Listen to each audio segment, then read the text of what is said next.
Bonne chance, par exemple, réfugié, etc. Juste, je vais apprendre le français. Qu'est-ce que tu aimes de la culture québécoise? Bons étudiants!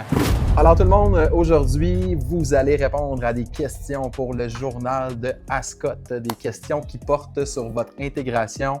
Comment se passe votre intégration au Québec avec les cours de français au Centre Saint-Michel? Quels sont vos objectifs après la francisation? On veut tout savoir. On veut savoir comment ça va jusqu'à maintenant, votre intégration au Québec. Donc, aujourd'hui, la caméra est derrière vous pour respecter la vie privée de tout le monde parce qu'il y a certains élèves qui peuvent être, par exemple, réfugiés, etc. Donc, on va filmer, mais derrière. Alors, moi, je vais vous poser des questions. Je suis le seul qu'on voit aujourd'hui. Alors, moi, c'est Vincent Vachon. J'enseigne en francisation. Ça fait maintenant 11 ans. C'est un plaisir de vous recevoir dans ma classe aujourd'hui. J'aimerais savoir pour toi, pourquoi tu apprends le français? Juste, je vais apprendre le français. Oui. Parce que quand je vais à l'épicerie ou quand je vais une magazine, je ne peux pas parler français. Elle est bonne, hein? Oui, Elle est très bonne. Elle est nerveuse, mais elle est très bonne. Est-ce que tu as des enfants, toi? Ah oui, j'ai un enfant.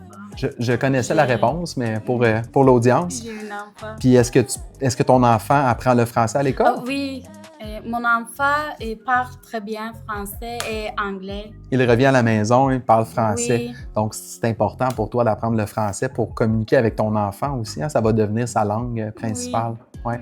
Est-ce que tu trouves que la grammaire est difficile? Oui. La grammaire française, hein? C'est très différent de la grammaire de ma langue C'est ça, maternelle. Très différent de ta langue. Ça demande Totalement, beaucoup d'adaptation. Mais l'adaptation, c'est un peu difficile, mais... Toi, qu'est-ce que tu aimes de la culture québécoise? Qu'est-ce que j'aime plus de la culture québécoise? Vraiment, j'aime cette culture, comme ça se dit, c'est plus original parce que c'est pas français. Autre chose que j'aime plus, c'est l'hiver parce que dans mon pays, il n'y a pas d'hiver. Il fait chaud toujours. Oui, il fait chaud toujours, on a droit des plages. Toi, t'aimes ça l'hiver? Oui, j'aime l'hiver, mais je ne peux pas faire plus de choses parce que comme je viens d'un pays tropique, ce n'est pas mon... Tu dois t'adapter. Je me dois adapter à la clim. Ouais. Oui, bien là, on est devant, encore une fois, une grande incertitude parce que, bon, bonne nouvelle, si on se fie aux informations qu'on a eues du gouvernement, pour le moment, il n'y aurait pas de bris de service pour l'année prochaine, on aurait du budget. Sauf que le gros problème actuellement, c'est que le gouvernement dit qu'il n'y a pas personne qui attend pour commencer les cours de francisation. Comme à Sherbrooke, on a eu le chiffre, puis ils nous disent que c'est seulement 10 personnes qui attendent pour commencer à Saint-Michel. Fait que moi, je ne crois pas du tout à ça. En ce moment, l'école, on a plus si ma mémoire est bonne, plus de 300 élèves. Je suis parfaitement conscient que les lois en immigration ont changé, qu'il y a beaucoup moins d'immigration temporaire.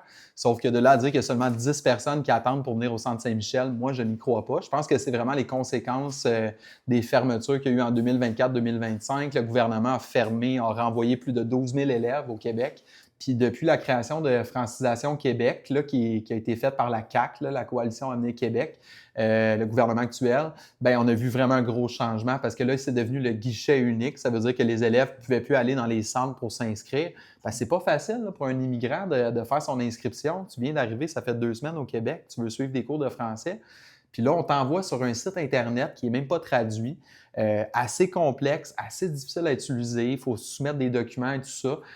J'ai des étudiants, c'est très variable d'une session à l'autre, mais j'ai vraiment des étudiants de partout dans le monde. Je dirais beaucoup de l'Amérique du Sud, Amérique centrale, fait Colombie, Costa Rica, Brésil.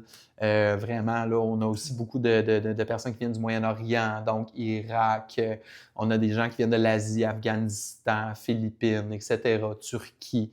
Donc, on a vraiment là vraiment un éventail d'étudiants qui viennent de partout dans le monde.